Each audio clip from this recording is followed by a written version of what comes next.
గాలి మందమైన గుసగుసలతో నిండిపోయింది. ఎమ్మా అనే మహిళ అడవిలోకి జాగ్రత్తగా నడుస్తుంది. ఎమ్మా చుట్టూ చూస్తూ ఆసక్తిగా చెప్పింది.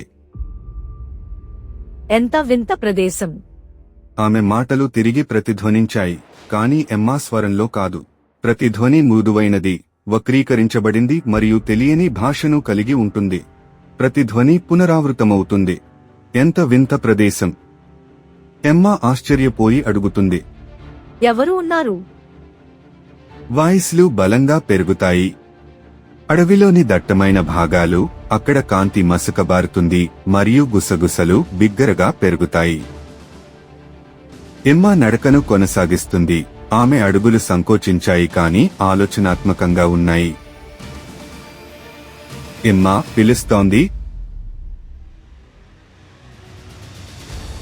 నా మాటలు ఎందుకు పునరావృతం చేస్తున్నావు? నీకు ఏమి కావాలి? ఇది తిరిగి ప్రతిధ్వనిస్తుంది. నా మాటలు ఎందుకు పునరావృతం చేస్తున్నావు? నీకు ఏమి కావాలి? ఎమ్మా తిరుగుతుంది.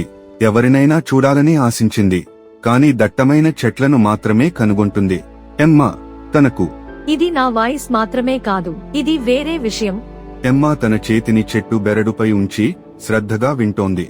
ఈసారి ఎకో చెప్పింది, ఇంటెలిజెన్స్. ఆశ్చర్యపోయిన ఎమ్మా తనను తాను ఇలా ప్రశ్నించుకుంది. ఇంటెలిజెన్స్? దాని అర్థం ఏమిటి?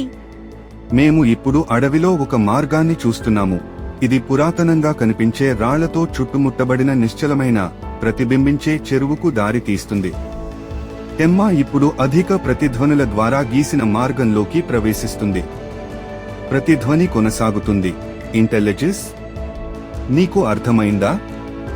ఎమ్మా చెరువు దగ్గరికి వచ్చి దాని ప్రతిబింబ ఉపరితలంలోకి చూస్తుంది. ఎమ్మా గుసగుసలాడే. ఏమిటో అర్థమైందా? ప్రతిబింబంలో ఒక వ్యక్తి కనిపిస్తుంది, ఒక స్త్రీ. కాని ఎమ్మా కాదు. స్త్రీకి గుచ్చుకునే కళ్ళు మరియు గ్రహాంతర ఉనికి ఉంది. ప్రతిబింబంలో అపరిచితుడు అంటున్నారు. మీకు అర్థమైందా? ఎమ్మా ఆశ్చర్యపోయి, ఎవరు నువ్వు? ప్రతిబింబంలో అపరిచితుడు అస్పష్టంగా నవ్వుతూ చెప్పారు. నేను మీలో భాగుడిని. మీరు మరచిపోయిన భాగం. మీరు వినే భాష మీ స్వంత ఆత్మ యొక్క స్వరం. చెరువు అలలు మొదలవుతుంది మరియు ప్రతిబింబం వక్రీకరిస్తుంది. ఎమ్మా జీవితం యొక్క నస్వరమైన చిత్రాలను చూపుతుంది. ప్రతిబింబంలో అపరిచితుడు చెప్పాడు, మీరు చాలా కాలంగా గుసగుసలను పట్టించుకోలేదు. ఇది మీ ఆత్మ యొక్క స్వరం. ఇది ఒక విషయం మాత్రమే అడుగుతుంది, దానిని వినడానికి.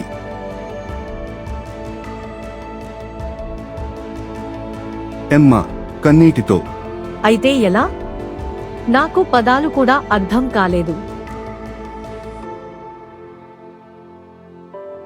ప్రతిబింబంలో అపరిచితుడు చెప్పాడు, మీరు పదాలను అర్థం చేసుకోవలసిన అవసరం లేదు. వాటి అర్థాన్ని అనుభవించండి. లోపల ఉన్న స్వరాన్ని విశ్వసించండి. ఎమ్మా చెరువు దగ్గర నిలబడి నిశ్శబ్దంగా కాని తన ఆలోచనల్లో స్పష్టంగా ఉన్నందున అడవి ప్రకాశవంతంగా పెరుగుతుంది. అడవి గుసగుసలు మసకబారడం ప్రారంభిస్తాయి. దాని స్థానంలో నిర్మలమైన నిశ్శబ్దం ఏర్పడింది. ఎమ్మా తనలో తాను ఆలోచిస్తుంది. నేను బయట సమాధానాల కోసం చాలా కాలం గడిపాను. నాలోని ప్రశ్నలను వినడం మర్చిపోయాను.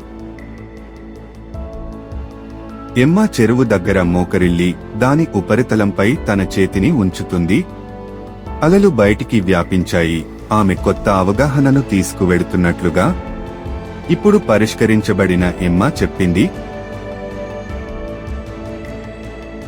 అడవి నన్ను కంగారు పెట్టడానికి ప్రయత్నించలేదు. స్పష్టతకు మార్గం ప్రతిదీ తెలుసుకోవడం కాదని ఇది నాకు చూపుతోంది. ఇది వినడం, అనుభూతి చెందడం మరియు విశ్వసించడం. ఎమ్మా తిరిగి అడవి అంచువైపు నడుస్తుంది. కాంతి వెచ్చగా మరియు మరింత ప్రకాశవంతంగా పెరుగుతుంది. ఆమె చెట్ల మధ్య నుండి బయటికి వచ్చింది. చివరిసారిగా వెనక్కి తిరిగి చూస్తున్నాను. ఎమ్మా నవ్వుతూ చెప్పింది, థ్యాంక్ యూ. చివరి గుసగుస మందంగా ప్రతిధ్వనిస్తుంది, ఇంటెలిజెన్స్. ఎమ్మా నవ్వింది. ఆమె ముఖం ప్రశాంతంగా మరియు దృఢంగా ఉంది. నేర్చుకోవలసిన పాఠం: మనం కోరుకునే సమాధానాలు తరచుగా మనలో ఉన్నాయి.